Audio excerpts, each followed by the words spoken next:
Jethro. What have you got to say about that? I didn't bust it, honest. He's telling the truth, Mr. Drysdale. It was hanging in pieces like that when we moved in. Yes, sir. No, it's supposed to be like that. It was made that way. It's been like that for 200 years. 200 years? Hey, this house is older than it looks. Jethro? Oh, I plumb forgot. Granny wants to see you. Skedaddle. All right, Uncle Jed. Nice boy. His ma, my cousin Pearl, gave me the notion to move out here. Well, I'm most grateful to her. Oh, but first, I wanted to explain about this priceless crystal chandelier. It was designed and made for Louis XV, hung in the Hall of Mirrors at Versailles. Napoleon Bonaparte planned campaigns for the light of that chandelier. Talleyrand used it. Wellington, Disraeli, Bismarck, Wilson. Mr. Drysdale, we're just plain folk. We don't mind a few things being secondhand. Getting back to my cousin Pearl, she's looking after the old home place for me. You ain't never seen my family home, have you? No, I haven't, Mr. Clampett. It's a dandy. Yes, those southern mansions are beautiful. I suppose it has the large white pillars. It did, but we bring them along and put them on the beds out here. No, you see, I was referring to wooden pillars.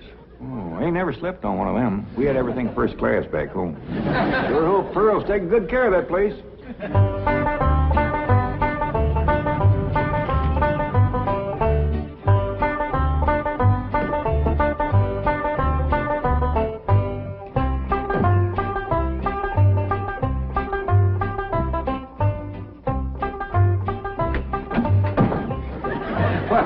Hello there. Oh, why, you're Mr. Brewster from the oil company that paid Cousin Jed all that money for his swamp. 25 million to be exact. You ain't here to back out, are you? No, indeed. Your cousin's money is safe in the bank in California. I just thought you'd like to know that I heard from the bank, and your family arrived in Beverly Hills safe and sound. Oh, that is good news. My son Jethro drove him out, you know. Yes, I know he did. Oh, I have something here from the bank. I think you'll enjoy it. For me? They told me at your house I'd find you here. Yeah, well, I promised Cousin Jed I'd keep an eye on the old home place for him. It's a long trip from my house, but I'm glad to do it for Jed. That's nice of you. Yeah, well, you know, can I help you look for that money? What is money? It's pictures of the estate that Mr. Drysdale, the president of the bank, purchased for him in Beverly Hills. Oh. Now, this is now the Jed Clampett estate. Land to mercy, look at that. Why, it's bigger than the state capitol. It's quite a change from this place, all right. What in the world is that? Oh, that's the swimming pool. Swimming pool? Yes, quite ornate. Oh, my son Jethro's gonna like that.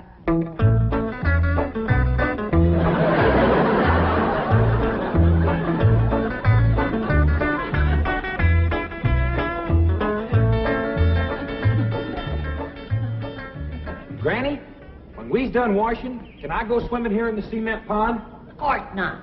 I don't allow nobody to splash around in my wash water. Ain't there no place else you can wash? This cement pond's the only water we got. Place ain't got a well, it ain't got a creek. Ain't even got a rain barrel to catch what comes out of the sky. Oh, and that banker fella seen me unloading your wash tub and scrubbing board. He said, why, you can throw that away. We don't use them things here in Beverly Hills. Now, you listen here to me, boy. I don't care how other folks live in Beverly Hills, but us Clampetts is gonna be clean. Yes, ma'am. May not have it as nice as we have it back home in the cabin. Plump right in the house and everything. But we ain't gonna lower our standards. No, ma'am. Here, wrench these things out for me. We gotta get this tub back to the kitchen really fast. Yep. Being clean is a strict rule with your Uncle Jed. Let me look you over. Many's the time we've been down to our last piece of fat. I'd say, shall I cook it to eat it, or shall I render it down for soap? He'd say, no, render it down for soap, Granny. The Lord will feed us poor folks, but we gotta do our own washing. But Uncle Jed ain't poor now, Granny. He got $25 million. How long do you think that's gonna last if we go throwing it away on store-bought soap? Waste not, want not. here's a view of the entrance hall. My stars and garters. Why, it's a palace. Whoever would have thought that my cousin Jed would be living in an estate like this? Well, the credit is yours. You're the one who talked him into moving. Oh, well, I put the notion in his head. But it was really kind of Ellie Mae he went. Yes, his daughter will have a wonderful life as a Beverly Hills debutante. Can't you just see that beautiful girl descending this magnificent stairway? I sure can.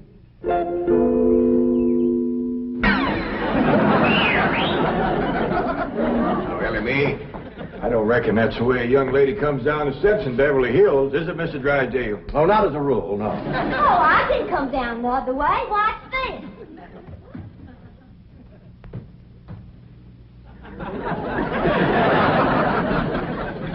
How's that? Well, that's not exactly what I had in mind. Well, show me. No, my secretary will show you. Oh, she's in town doing some shopping for you. Oh, what's she getting me? Well, now, that's going to be a surprise, Ellie, but it's some things you've been in needing, and they're going to be pretty, and you're going to like them. Things I've been a needing? A set of muskrat traps. A three-blade frog sticker? Nope. A ready-made slingshot. Now, Ellie, you way off the track. Now, you wait till Miss Hathaway gets here, and you'll see. Yes. Well, I'll be pushing along to the bank.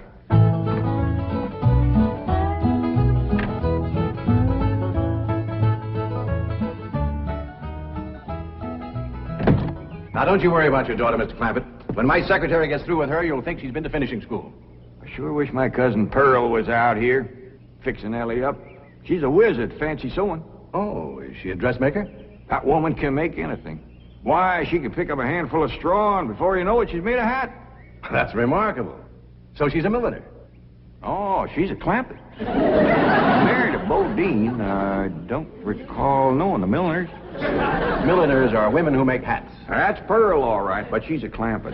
You talk about making hats. Pearl made herself a hat one time that was shaped just like a bird's nest. And in there on the nest was this blue jay a-setting on her eggs. Well, sir, they come from everywhere to see that hat, to study it, to see how Pearl made it so as they could copy it. Boy, there was dozens of them from all around. Hat designers? No, blue jay. Never did catch on too good with people. For a while there, Pearl couldn't hardly go out of the house without a bunch of blue jays taken out after her. Sure wish she was out here. She'd have Ellie slick as a picture in a catalog. Yep. I ought to be out there in Beverly Hills helping Cousin Jed. Well, he certainly has plenty of room for you. This mansion of his has 32 rooms and 14 baths. 14 bathrooms? Yes. A sunken marble bathtub. Oh, I can just see Ellie Mae having herself a bubble bath in there.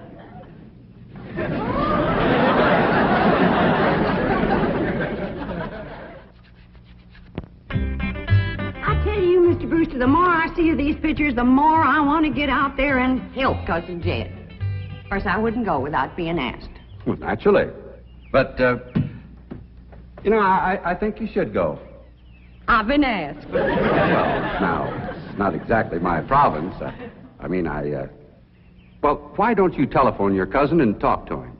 Oh, why, there ain't a telephone within 40 miles of this place. Nearest one, I guess, is at the International Emporium, clean over to Oxford. Well, I'll be happy to drive you over there. Oh, I couldn't let you drive me all that way just to use telephone. Busy oil company man like you. That's 40 miles. There's no trip at all in this car. No, I couldn't do it.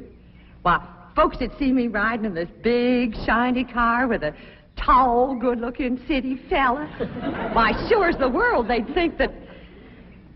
Let's go. Well, what about your horse and buggy? Oh, just untie Bessie. You go on home.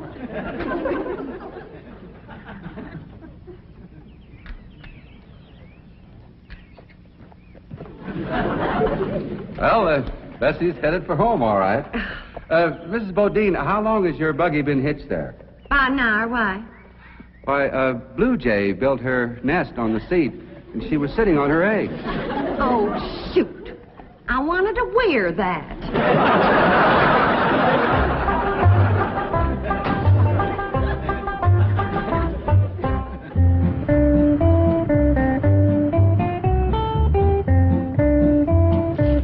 Here's Miss Hathaway.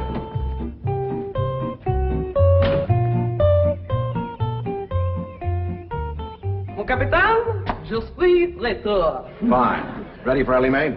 Gentlemen, aided and abetted by the gossamer garments, exotic lotions, and other feminine appurtenances within these cartons, I am ready to assume the role of Pygmalion and transform that barefoot galatea into a striking and sophisticated paragon of Beverly Hills literature.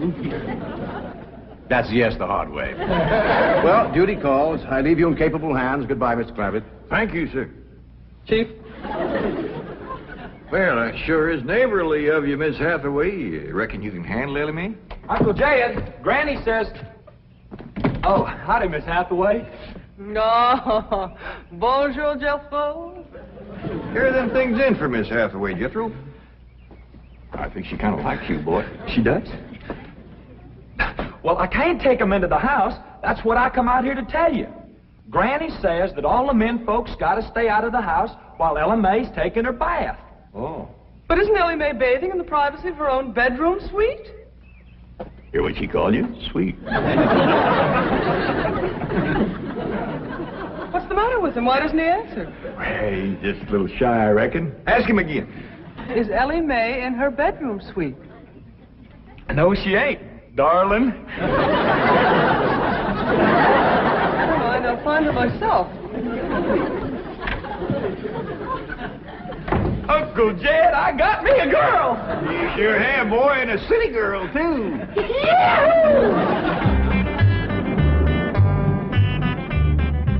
Some city girls I were about. Jethro's such a good-looking boy.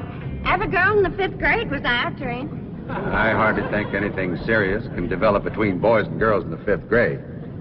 Oh, I don't know. So far this year, there's been 3 couples out of Jethro's class get married. Married? 5th grader? Parson's nearly as busy in that school as the teacher. That's amazing. Oh, I've heard of... Uh-oh, wouldn't you know it? There's that Snoopy Alverna Bradshaw and her big mouth daughter sitting on my front porch. Oh, I can just hear the stories they'll start going on if they see me in this car here with you. Yoo-hoo! Alverna! It's me! Pearl!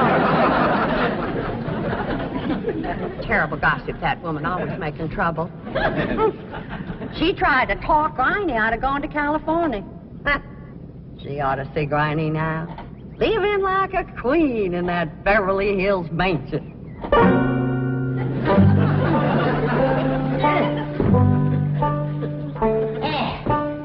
I should have listened to Alverna Bradshaw and stayed home.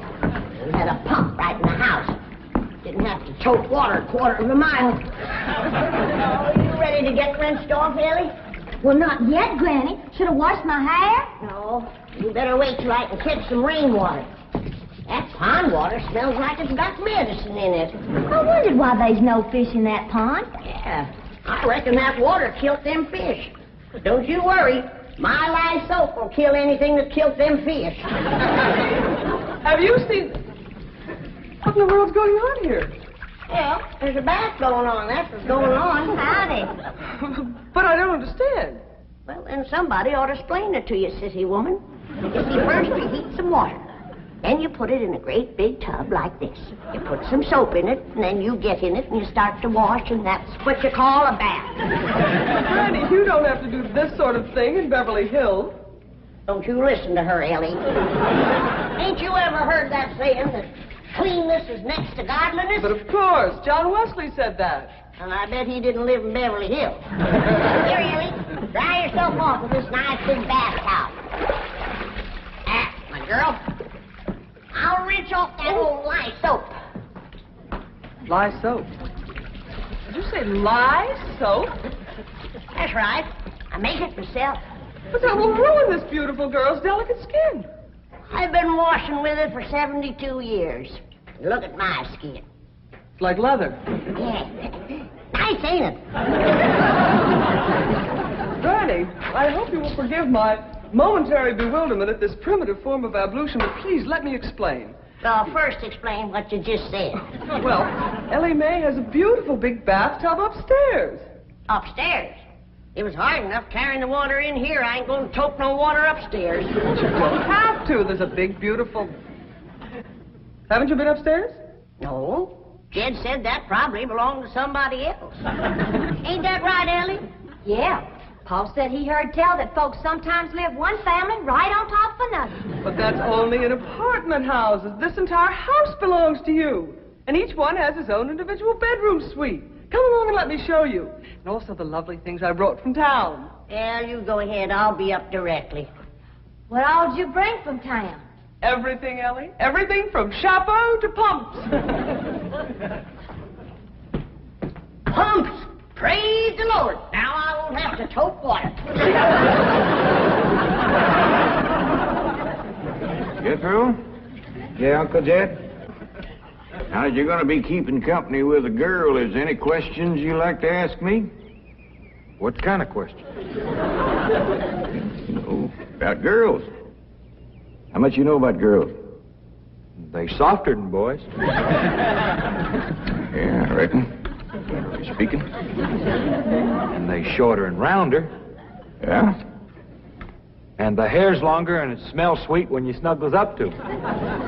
Oh, so you've been doing some snuggling, have you? I've done more than that. Well, I reckon you better tell me about it. Who was she? Prettiest girl in the hills. Big Mouth Bradshaw. Well, Verna's girl. I hear tell she's kind of fast. Is she ever? Uncle Jed, I was walking past the cabin, and Big Mouth, she calls out the window to me.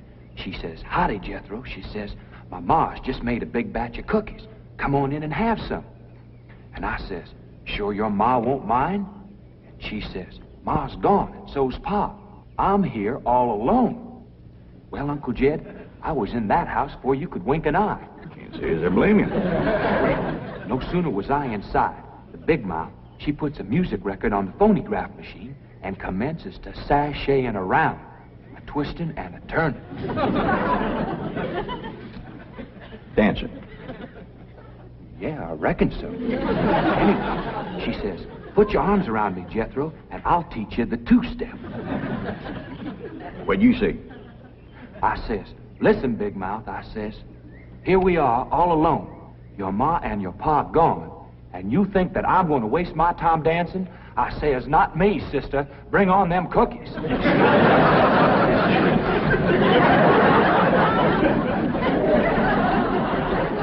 What'd she say?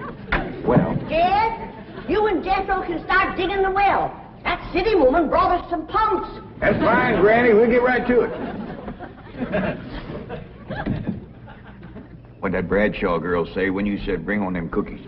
well, she just held up them cookies like this here, kind of blinked her eyes at me, and said, "Jethro, which do you think it tastes sweeter, these here cookies or my lips?" Well, Uncle Jed, right then and there is when I found out she was fast. I grabbed them two cookies, and it took me 2 miles to outrun that gal.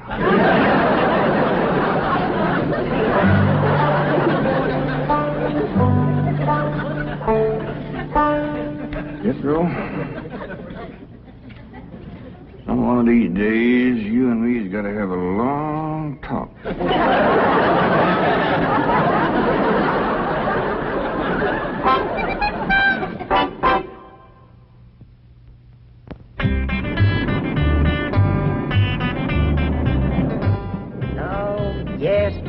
He's a lady killer, that bar of mine. While Verna Bradshaw's daughter traced him all the way home one day. Sounds like Jethro has a lot of charm and sex appeal. Oh, he has.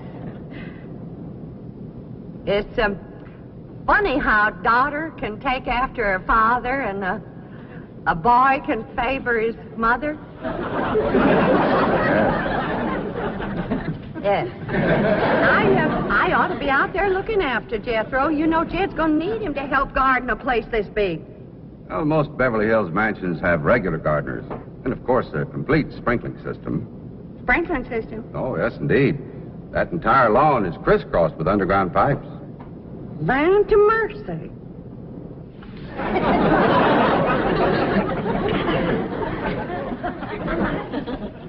By thunder, Jethro, there's water all over this property. Ain't too deep, neither. I know. Should I commence to digging? Well, now, let's get as close to the house as we can. That way the pump won't have so far to pull. Clampetts? Jethro? Oh, here comes your sweetheart. It's Clampett. I cannot handle that daughter of yours. What happened? I opened that box of beautiful clothes, turned my back for a moment, and she bolted like a wild colt. I was afraid this would happen. Where is she? She's up there. I'll go right up and talk to her. Jethro, have you been upstairs yet? No, ma'am. Then you've got a surprise coming to you. What is it? Your sweets.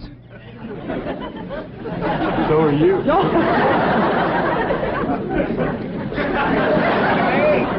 Oh, howdy, Pop. Wait. I'm ashamed of you. Running off from Miss Hathaway. I didn't run away from Miss Hathaway. What'd you climb up here for? To cut a fork for that new store-bought slingshot she brought. Did she bring you a slingshot? Fanciest thing you ever did see. Just a minute, I'll hook it up and you can see for yourself.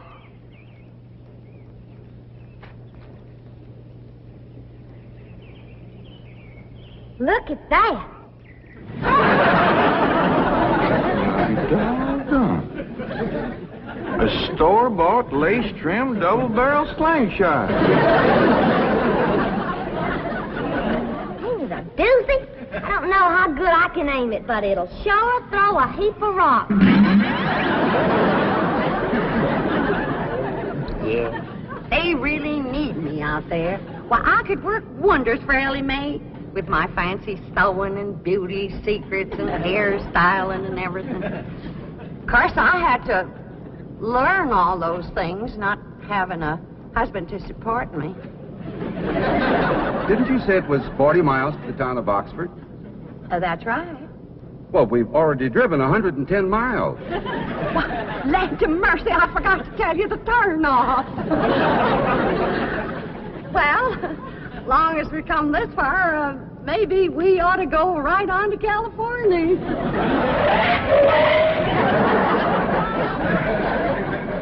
I tell you, Granny, there's so much water here, you could shoot a load of buckshot in that ground and bring up a dozen springs. I'll be right back.